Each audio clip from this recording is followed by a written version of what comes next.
제가 20대 때 읽었던 책 중에 가장 오랜 기억으로 남았던 책이 있다면 고도를 기다리며 라는 책입니다.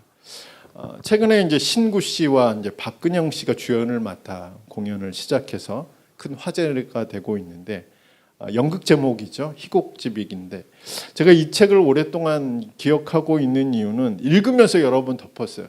내가 읽으면서도 왜 이것을 읽어야 되는지 뭐 그런 고민들을 좀 많이 했던 책이기도 하고 그래서 간신히 마지막 페이지를 넘겼던.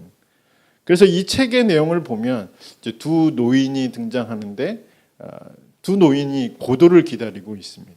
근데 이 두 노인은 고도가 누구인지를 몰라요. 그리고 왜 고도를 기다리고 있는지도 잘 몰라요.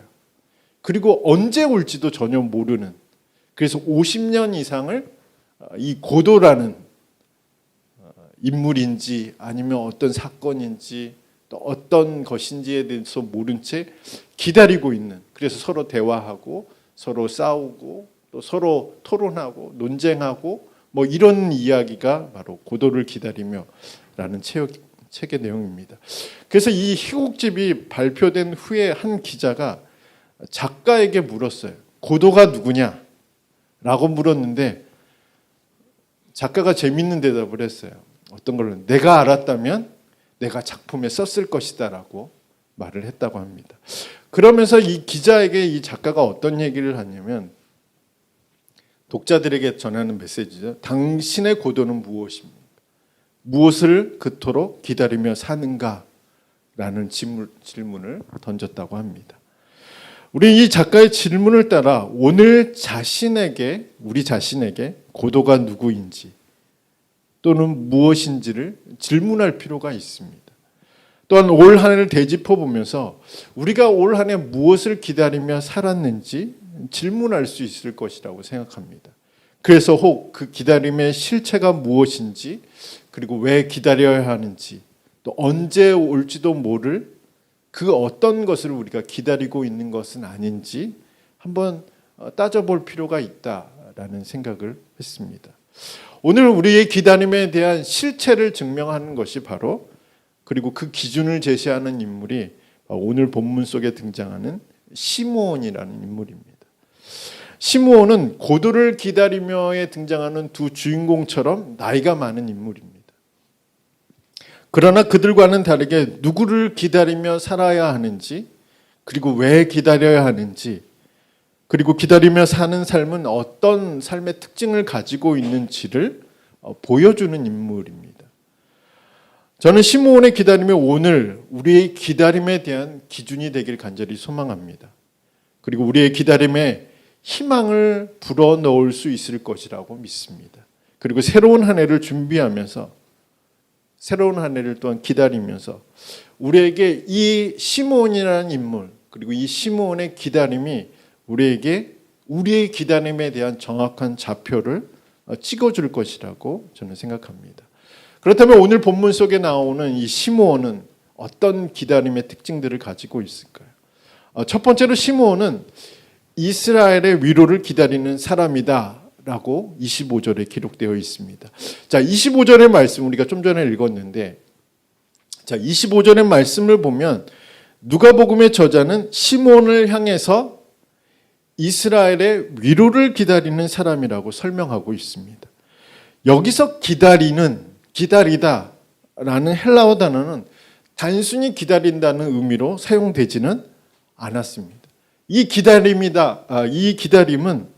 내면에서부터 하나님의 위로를 받아들일 준비가 되어 있다라는 의미로 사용하고 있습니다. 하나님의 위로를 받아들일 준비가 되어 있는 기다림이라고 누가복음 저자는 기록하고 있습니다. 그러면 하나님의 위로를 받아들일 준비가 되어 있다라는 의미는 무엇일까요? 그 의미를 찾기 위해서는 이스라엘이라는 이 단어의 뜻을 우리가 이해할 필요가 있습니다. 이스라엘은 물론 야곱의 이름이기도 하고 히브리 민족의 그 나라의 이름이기도 하고 현대 지금 이스라엘의 나라도 있으니까 국가명이기도 하지만 이 이스라엘의 이름은 하나님이 다스린다 의미를 가지고 있습니다. 그러므로 이스라엘의 위로를 기다린다는 것은 하나님의 다스림을 통한 위로를 기다린다는 뜻입니다. 즉 메시아이신 그리스도의 통치를 통한 위로를 이 시므온이 기다리고 있다라고 누가복음 저자는 말하고 있는 것입니다. 그리고 그 통치를 이 시므온이 받아들일 준비가 되어 있다. 하나님의 위로를 받아들인다는 것은 곧 어떤 의미냐면 내가 하나님의 통치를 받아들일 그런 준비가 되어 있다라는 의미로 25절에 기록되어 있습니다. 우리는 여기서 우리의 기다림에 대해서 생각해 볼 수 있습니다. 우리의 기다림의 실체는 무엇입니까? 물론 모든 그리스도인의 기다림의 실체는 예수 그리스도입니다. 그리고 예수 그리스도의 통치입니다. 그분의 오심을 기다리고 그분이 우리를 다스려 주실 것을 믿고 기다리는 겁니다. 성탄절은 예수 그리스도의 오심을 축하하고 기뻐하고 기념하는 날인 동시에 예수님의 다시 오심을 기다리며 살겠다라는 의미로 저희들이 이 성탄절 절기를 지키는 것입니다. 그런데 여기서 그분의 오심을 기다리는 것은 단순히 어떤 물리적인 때를 기다린다는 의미를 의미하지는 않습니다. 그것은 내적이고 영적인 의미를 말하는 것입니다. 다시 말해서 우리가 예수님의 오심을 기다린다는 것은 내가 예수님의 통치를 받아들이겠다. 그 준비가 되어 있다.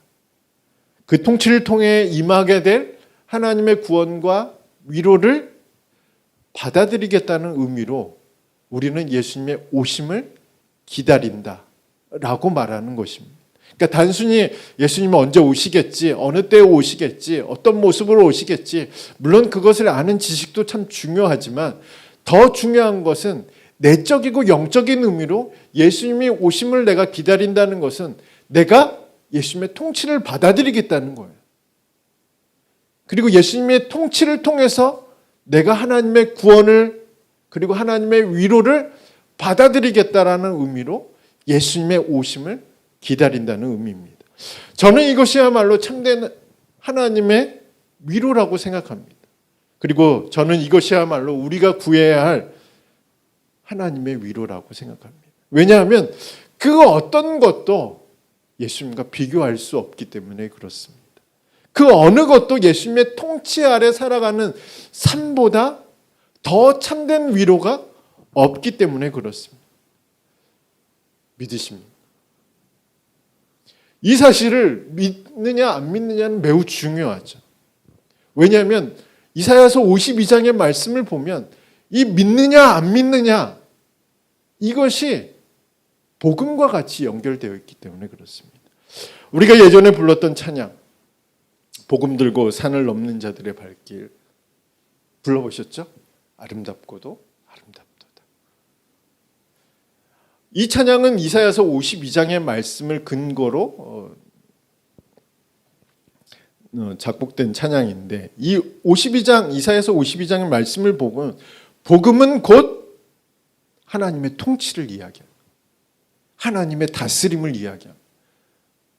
하나님이 다스린다는 것을 이사야 선지자는 복음이라고 설명했습니다. 복음이 있는 곳에는 하나님의 통치가 있는 거예요. 복음이 없는 곳에서는 하나님의 통치가 없는 거예요. 복음을 받아들이는 사람들은 하나님의 통치를 받아들이는 사람. 내가 복음을 믿는다는 것은 내가 하나님의 통치를 받아들인다는 의미입니다. 52장의 말씀을 쭉 더 나아가 보면 이 하나님의 통치를 받아들일 때 어떤 일들이 일어나냐? 하나님의 구원을 경험하게 돼요. 하나님의 위로를 경험하게 되는 겁니다. 이것이 바로 이사야서 52장의 이사야 예언의 특징입니다. 복음을 받아들인다는 것은 내가 하나님의 통치를 받아들여. 내가 하나님의 통치를 받아들일 때 어떤 일들이 일어나느냐? 하나님의 구원을 경험하고 하나님의 위로를 경험하게 된다. 그러므로 우리가 우리의 기다림에서 가장 중요한 거, 우리가 어떤 것을 기다리든, 어떤 사건을 기다리든, 어떤 뭐 해결을 기다리든 어떤 문제를 놓고 기도할 때 응답을 기다리든 간에 그 기다림의 핵심은 뭐냐면 하나님의 통치를 내가 받아들이는 것이 핵심이라는 거죠. 시므온은 이 핵심에 대해서 잘 알고 있었죠. 이스라엘의 위로를 기다린다는 것은 곧 하나님의 통치를 통해서 얻게 될 위로를 기다린다는 거예요. 우리의 기다림도 역시 마찬가지죠. 내가 예수님을 기다립니다. 예수님이 나에게 어떤 응답을 해주실 것을 내가 기다립니다. 하나님이 나에게 어떤 길을 보여주실 것을 기다립니다. 하나님께서 나에게 어떤 역사를 일으키실 것을 내가 기다립니다. 그런데 이 기다림에는 뭐가 전제되어야 되냐면 내가 하나님의 통치를 받아들이느냐 받아들이지 않느냐가 더 중요하다는 거죠. 물론 하나님께서 일시적으로 응답하실 수 있죠. 우리의 기다림에 대해 우리가 추구하는 삶에 대해서 우리가 간절히 기도하는 제목에 대해서 일시적으로 기적적으로 응답하실 수 있습니다. 그러나 더 중요한 것은 더 본질적인 기다림에는 내가 하나님의 통치를 받아들이는 것이 더 중요하다는 거죠. 그리고 그 통치를 통해서 얻게 되는 하나님의 위로가 참된 위로임을 우리가 시몬의 모습을 통해서 발견할 수 있습니다. 그렇기 때문에 우리의 기다림은 뭐라고 말씀드렸죠? 하나님의 다스림을 내가 받아들이겠다라는 의미의 기다림이라는 거죠. 그리고 그 기다림의 결과는 뭐죠? 내가 하나님의 위로를 경험하게 된다는 거죠. 잘 정리가 되셨죠? 시므온은 바로 이런 특징의 모습을 그러니까 고도를 기다리며에 등장하는 그 두 인물에 관해서 전혀 정반대의 길을 걷고 있는 하나님의 통치를 받아들이고 그 통치를 통해서 얻게 되는 그 위로를 받아들일 준비가 되어 있다. 이것이 바로 시므온의 기다림의 첫 번째 특징입니다. 두 번째는 시므온은 성령의 지시를 받는 기다림입니다. 시므온의 기다림, 오늘 25절부터 27절까지의 말씀을 쭉 보면 성령과 함께 시므온의 기다림이 연결되어 있음을 알 수가 있죠. 그래서 25절의 말씀을 다시 보면 성령이 그 위에 계시더라 라고 기록되어 있습니다. 여기서 계시더라 라는 헬라어 단어는 미완료형입니다. 즉 성령께서 이례적으로 임재하는 것이 아니라 계속적으로 누구 위에? 시므온 위에 계속 계셨다, 계시고 있다라는 의미로 사용하고 있습니다. 이 부분에서 다른 이제 주석가는 이렇게 얘기하죠. 일시적인 임재가 아니라 계속적으로 성령이 그의 마음을 채워가고 있음을 의미하는 단어가 계시더라 라는 단어라고 설명하고 있습니다. 그래서 우리는 이 구절을 통해서 이스라엘의 위로를 기다리는 사람은 홀로 그 기다림을 지속하는 게 아니라는 거죠. 내가 예수 그리스도의 오심을 기다리는, 내가 예수 그리스도의 응답을 기다리는 것, 내가 예수 그리스도의 약속을 기다리는 것, 또 예수님을 통해서 일어날 그 놀라운 일들을 기다리는 것은 나 홀로 기다려야지, 이런 기다림이 아니라는 거죠. 내가 하나님의 통치를 받아들일 준비가 되어 있으면 성령께서 우리의 마음을 계속적으로 채워간다는 거죠. 그 기다림에 포기하지 않도록, 그 기다림을 계속 유지할 수 있도록, 그 기다림을 통해서 얻게 될 유익을 생각할 수 있도록, 그 기다림을 통해서 얻게 될 그 하나님의 구원과 위로를 받아들일 수 있도록 준비해야 하는 일들이 성령이 하시는 일들인데 그 성령이 바로 시므온 위에 있었다 라고 말씀하고 있습니다. 우리는 25절의 말씀 속에서 우리가 자주 얘기하는 성령 충만함을 받는 방법에 대해서 우리가 알아볼 수 있는데 성경에서 말하는 성령의 임하심은 언제 일어날까요? 예수 그리스도를 믿게 됐을 때 성령이 임하게 됩니다. 예수님을 나의 구원자와 주님으로 믿을 때 선물로 성령이 임하게 되는 사건이 바로 성경에서 말하고 있는 성령이 임하는 사건입니다. 그러나 모두 믿는다고 해서 모두가 성령의 충만함을 받는 것은 아니라는 거죠. 그러니까 성령이 임하는 것과 성령의 충만함은 좀 별개의 사건이라는 거죠. 성령의 충만함을 경험하려면 쉽게 얘기하면 하나님의 통치를 받아들일 때 성령의 충만함을 경험해요.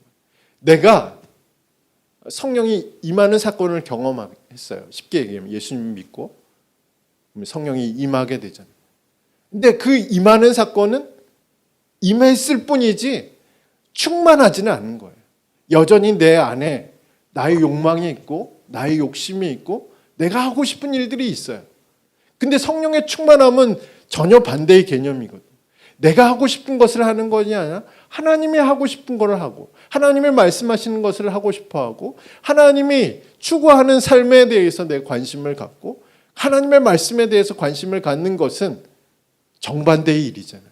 근데 그게 어떨 때 일어나냐면 성령 충만할 때 일어나고 성령 충만함은 내가 하나님의 통치를 받아들일 때 가능하다. 내가 50% 받아들였어요. 그러면 어떻게 50%만 채워진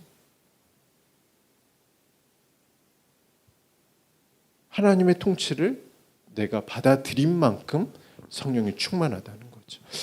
그래서 오늘 본문 속에서 이제 그 내용이 포함되어 있는데, 자 25절의 말씀을 다시 보면 시므온의 마음에 성령이 채워져 가고 있다는 것은 시므온이 이스라엘의 위로를 기다리는 사람이었기 때문에 그렇습니다.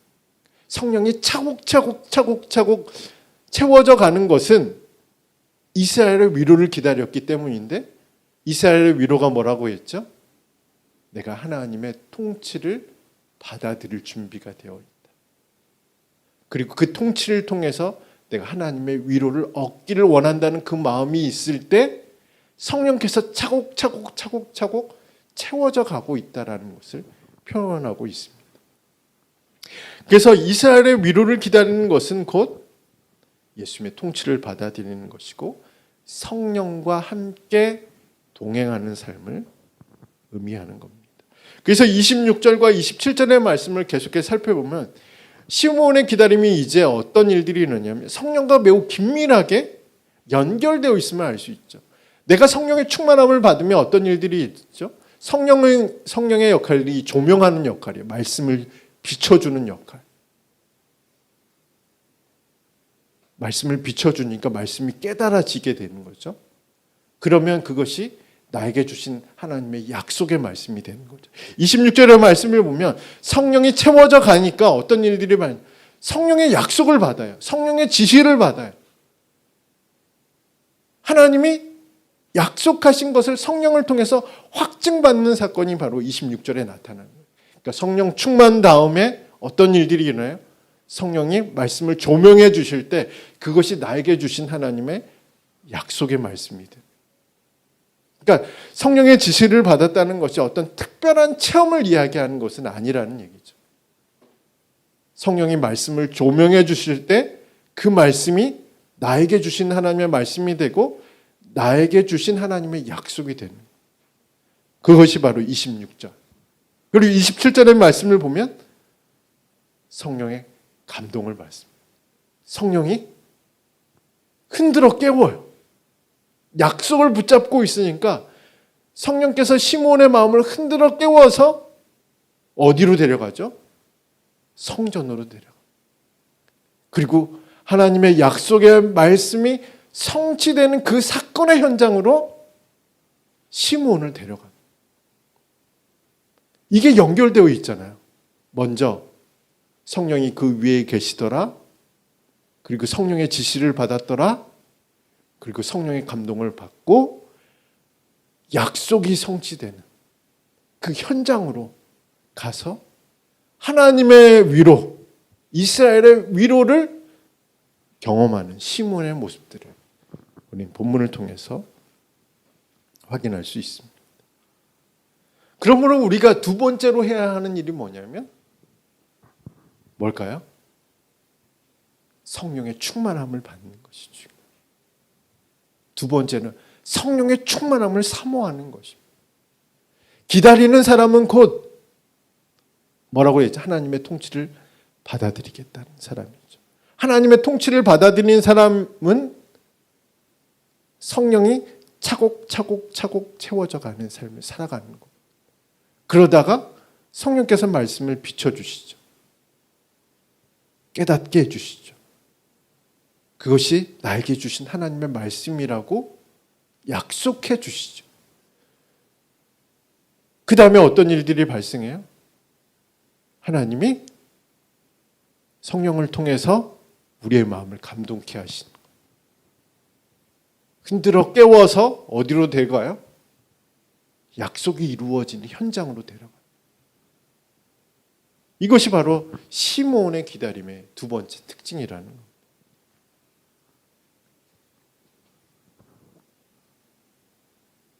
저는 이런 삶이 우리 가운데 있기를 간절히 소망합니다. 하나님의 통치를 받아들이는 것이 매우 중요하다는 것을 우리가 다시 한번 생각할 수 있게 되죠. 하나님의 통치를 받을 때, 통치를 받아들일 준비가 되어 있을 때 성령이 그 위에 계시고 그 위에서 계신 성령께서 우리에게 말씀을 주시고 약속을 주시고 그리고 그 약속을 붙잡고 계속 기다리는 그 시간 동안 결과적으로 우리로 하여금 약속이 이루어지는 현장으로 우리를 데려가는 그런 시므온의 기다림에 대해서 우리는 생각해 볼 수 있습니다. 자, 세 번째로 시므온의 기다림에는 의와 경건함이 있었습니다. 시므온이라는 이름은 유대 사회에서 매우 흔한 이름이었습니다. 어떤 사람은 랍비 힐렐의 아들이며 가말리엘의 아버지로 그렇게 추정하면서 AD 13년에 산헤드린의 회장이 되었다라고 주장하고 있지만 사실은 확실한 근거는 없습니다. 매우 흔한 사람이었다는 얘기죠. 그러나 의롭고 경건한 사람이었다라는 것이 이 시므온의 삶의 모습들이었습니다. 여하튼 시므온은 메시아를 기다리면서 날마다 의롭고 경건한 삶을 살았다라고 소개하고 있는데 여기서 의롭다라는 말은 사람과 하나님과 사람 앞에 충실한 역할을 감당하는 사람이었다는 의미로 우리가 생각해 볼 수 있습니다.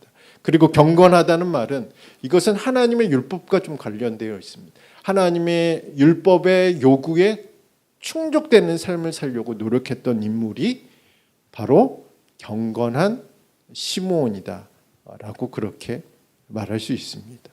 이처럼 시므온이 의롭고 경건한 사람이라는 표현은 하나님과의 관계 속에서 그리고 사람과의 관계 속에서 하나님의 말씀을 신실하게 준행한 사람이었음을 보여주는 것이 시므온의 삶의 모습입니다. 그러나 그가 처한 상황은 그렇게 녹록하지가 않았어요. 우리가 잘 아는 대로 이교도의 문화가 그 시대에 흘러넘쳤죠. 그래서 그의 의로움이 또 그의 경건함이 얼마나 고된 것인지를 우리가 좀 상상해 볼 필요가 있습니다. 그리고 로마의 그런 압제는 점점 더 위력을 더해가는, 그래서 이스라엘의 위로를 기다리며 살아가는 것, 그리고 경건하고 의롭게 살아가는 것이 그렇게 쉬운 일들은 아니었다 라는 사실들을 우리가 생각하면서 이렇게 의롭게 살아가는 것, 이렇게 경건하게 살아가는 것이 얼마나 어려운 일들인지 우리가 좀 생각해 볼 필요가 있습니다. 그런 와중에도 시므온은 하나님에 대해서, 그리고 공동체에 대해서, 그리고 하나님의 말씀을 지키기 위해서 최선을 다한 모습이 바로 시므온이었습니다. 더 나아가 더 중요한 것은 어쩌면 이 시므온은 그 당시에 SNF라는 그런 파가 하나가 있었는데 이 사람들도 의롭고 경건한 사람이었어요. 근데 이 사람들은 내가 의롭고 경건한 삶을 살기 위해서 어디로 갔냐면 사막으로 갔어요. 단독적인 공동체 생활을 했습니다. 나의 의로움을 지키기 위해서, 나의 경건함을 지키기 위해서 홀로 떨어진 삶을 살았던 파가 있었는데, 그게 에세네파라는 사람들은, 시므온은 그렇게 가지 않았습니다. 오히려 그는 안나, 그 다음에 등장하죠. 누가복음 그 다음에 안나가 등장하는데, 안나와 함께 예루살렘을 떠나지 않았어요. 그리고 성전을 떠나지 않았습니다. 예루살렘을 떠나지 않고 성전을 떠나지 않고 하나님의 위로를 기다리는 자로 그곳에 머물러 있었다는 사실들을 우리는 알 수 있습니다. 저는 이런 기다림이 우리에게도 필요하다라고 믿습니다. 자신의 역할에 충실하기 위해서, 하나님의 말씀을 지키기 위해서 예루살렘을 떠나지 않고 성전을 떠나지 않는 기다림이 우리에게 필요하다고 생각합니다. 물론 어느 특정한 시간, 특별한 시간을 갖기 위해서 일시적으로 떠나는 것은 좀 필요할 수 있겠지만, 내가 나 홀로 신앙생활 잘하기 위해서, 나 홀로 의롭고 경건하게 살기 위해서 독립된 생활을 한다는 것 자체는 사실은 하나님에 대해서 또 공동체에 대한 책임을 회피하는 경우가 될 수도 있고, 또 율법을, 하나님의 말씀을 지키는 그 모습에서도 멀어져가는 모습일 수 있다라는 사실들을 알 수 있습니다. 그래서 오늘 우리에게도 이런 기다림이 필요합니다. 어떤 기다림이요? 떠나지 않는 거죠. 성전을 떠나지 않는 것, 예루살렘을 떠나지 않는 것, 그것이 우리 가운데 필요하고, 시므온의 기다림은 떠나지 않고 그 자리를 지키면서 의롭고 경건하게 살면서 하나님의 기다림을 기다리는 인물이었습니다.